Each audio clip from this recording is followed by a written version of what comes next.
The fight to sway undecided voters is heating up in Minnesota and western Wisconsin, with Election Day now just about 3 weeks away. Both vice presidential nominees made stops in the area today. Republican Senator JD Vance was in Minneapolis for his second campaign stop in the state. Governor Tim Walz was in Eau Claire, his fifth visit to Wisconsin since joining the Democratic ticket.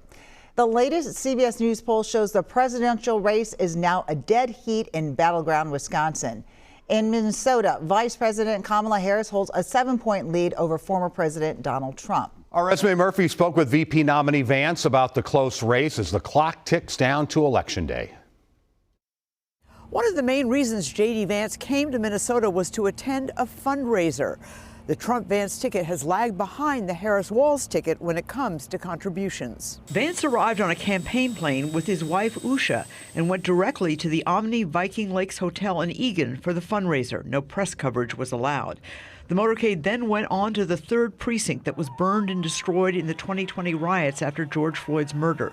Vance then met some of the former officers who were in the building during the riots.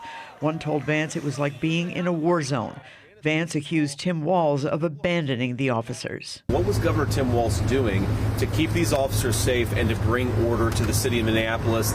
The answer was absolutely nothing. And with just 3 weeks left, Vance talked about the tightening of the race. Polls are so tight, and they seem to be tightening. How are you feeling, and how is President Trump feeling about the race? Yeah, so I talk to the president every day. Right now, we feel very good. Right now, we're feeling very, very good about where we are. We think we have the momentum. We think, frankly, even without the momentum, if the election were held today, we would win. Senator Vance even said he thought the Trump-Vance ticket could win Minnesota. Minnesota has not gone Republican in a presidential race since 1972.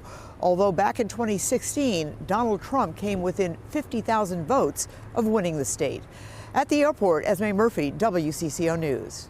The campaign would not reveal how much money they raised at the fundraiser. They also did not say who attended the fundraiser. On the Democratic side, Governor Tim Walz returned to Eau Claire today, speaking with students at the University of Wisconsin.